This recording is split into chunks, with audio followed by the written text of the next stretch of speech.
প্রিয় শিক্ষার্থী বন্ধুরা, কেমন আছো সবাই? আশা করি ভালো আছো। আমি তোমাদের সাথে যুক্ত রয়েছি মোহাম্মদ জাহিদ হাসান রনি। পড়াশোনা করছি শাহজালাল বিজ্ঞান ও প্রযুক্তি বিশ্ববিদ্যালয় সিলেট। আজকে তোমাদের বাংলা দ্বিতীয় পত্রের অর্থাৎ বাংলা ব্যাকরণের একটি প্রিমিয়াম ক্লাস নিয়ে হাজির হয়েছি। চলো শুরু করা যাক। ষষ্ঠ থেকে দশম শ্রেণী এবং একাদশ দ্বাদশ শ্রেণীতে মূলত তোমাদের জন্য এই প্রশ্নটি বেশি আসে। সেটি হচ্ছে নবম দশম শ্রেণীতে আসে এরকম যে একটি সার্থক বাক্যের গুণ কতটি, এমসিকিউ এর মধ্যে আসে। এবং নিচের কোনটি সার্থক বাক্যের গুণ নয় অথবা নিচের কোনটি সার্থক বাক্যের গুণ, এরকম বিষয় এরকম ভাবে এমসিকিউ চলে আসে। এবং একাদশ দ্বাদশ শ্রেণীর জন্য এইভাবে আসে একটি সার্থক বাক্যের গুণ কয়টি ও কি কি, এই বিষয়টি ব্যাখ্যা করতে বলা হয়। তাহলে আজকের ক্লাসটি করার মাধ্যমে তোমাদের যেভাবে প্রশ্ন আসুক না কেন, এমসিকিউ অথবা রিটেন প্রত্যেকটি বিষয় ক্লিয়ার করার চেষ্টা করবো ইনশাআল্লাহ। তাহলে বাক্য কাকে বলবো আমরা? বাক্য হচ্ছে কয়েকটি শব্দ একত্রিত মিলিত হয়ে যখন আমাদের বক্তার মনের ভাব সম্পূর্ণরূপে প্রকাশ করে তখন তাকে কি বলি আমরা? বাক্য বলি। তাহলে বাক্য হচ্ছে আমাদের মনের ভাব প্রকাশ করার মাধ্যম হচ্ছে ভাষা। ভাষার মধ্যে কি থাকে? বাক্য থাকে। তাহলে আমরা একটা বাক্যকে কখন সার্থক বাক্য বলবো? যখন সেই বাক্যের মধ্যে তিনটি গুণ থাকবে। কয়টি? তিনটি। তাহলে একটি সার্থক বাক্যের গুণ কয়টি? তিনটি। এই বিষয়টি ভালো করে খেয়াল রাখতে হবে। সার্থক বাক্যের গুণ তিনটি। কি কি? প্রথমটা হচ্ছে আকাঙ্ক্ষা, 2 নম্বর হচ্ছে আসক্তি, 3 নম্বর হচ্ছে যোগ্যতা। এখন আমরা জানি একটি সার্থক বাক্যের গুণ কতটি? একটি সার্থক বাক্যের গুণ হচ্ছে তিনটি। প্রথমটি হচ্ছে আকাঙ্ক্ষা, আসক্তি, যোগ্যতা। এখন আমরা আকাঙ্ক্ষা বলতে কি বুঝাই, আসক্তি বলতে কি বুঝাই এবং যোগ্যতা বলতে কি বুঝাই, অর্থাৎ একটি সার্থক বাক্য হতে গেলে যে তিনটি গুণ থাকতে হয় সেই তিনটি গুণ হচ্ছে কি? আকাঙ্ক্ষা, আসক্তি, যোগ্যতা। এখন স্পেসিফিক ভাবে জানতে হবে হোয়াট ইজ আকাঙ্ক্ষা, হোয়াট ইজ আসক্তি এন্ড হোয়াট ইজ যোগ্যতা, অর্থাৎ আকাঙ্ক্ষা কি, আসক্তি কি এবং যোগ্যতা কি। তাহলে আকাঙ্ক্ষা হচ্ছে আমরা এই শব্দটার সাথে পরিচিত। আকাঙ্ক্ষা বলতে এমন বোঝায়, ধরো কেউ একটা কথা বলছে, কথা বলার সময় আমরা তার কথাটি শেষ করার পর আমাদের মনের মধ্যে জানার আরো কিছু আগ্রহ যদি সৃষ্টি হয়, উদ্দীপনা সৃষ্টি হয় যে এরপরে যেন কি। এই যে বিষয়টি যদি এরকম হয়, একজন বক্তা ধরে এরকম বলল, আমি বাজারে গিয়ে ড্যাশ বললো, আমি বাজারে গিয়ে, আমি বাজারে গিয়ে নাচবো, আমি বাজারে গিয়ে কি কিনবো, আমি বাজারে গিয়ে কি বিক্রি করব। আমার মনে অনেক প্রশ্ন আসতে পারে ভাই।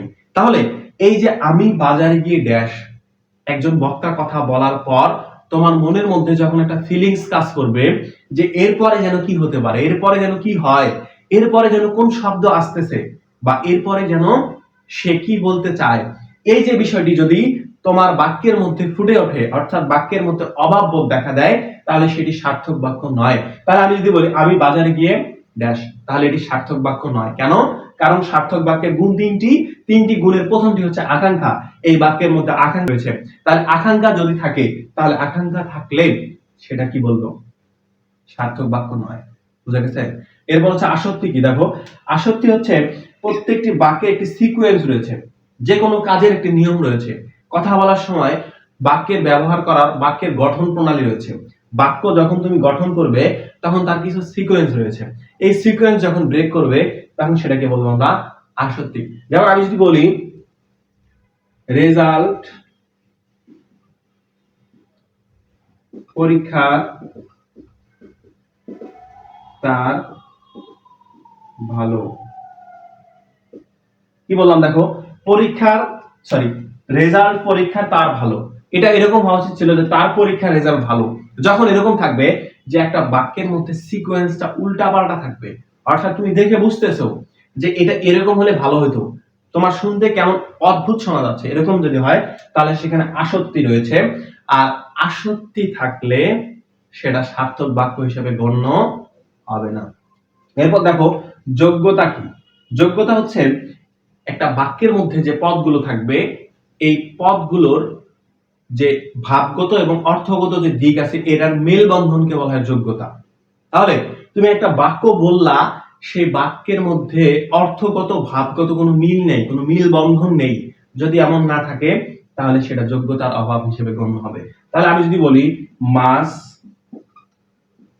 আকাশে ভাসে, মাছ কি আকাশে ভাসতে পারে? তাহলে মাছ কোনোদিন আকাশে ভাসে না, মাছ পানিতে ভাসে। তাহলে এই যে মাছ আর আকাশ দুইটার মধ্যে কি ভাবগত বা পদগত কোনো মেল বন্ধন বা মিল নেই, মিল না থাকার কারণে একে আমরা বলবো কি যোগ্যতার অভাব। আমি বলি আমি বড়শি দিয়ে নারকেল পারি। বড়শি দিয়ে কি নারকেল পারা যায়? একদম অসম্ভব ঘটনা। এই যে বড়শির সাথে নারকেলের কি কোনো কানেকশন আছে? পদগত ভাবগত কোনো মিল বন্ধন আছে?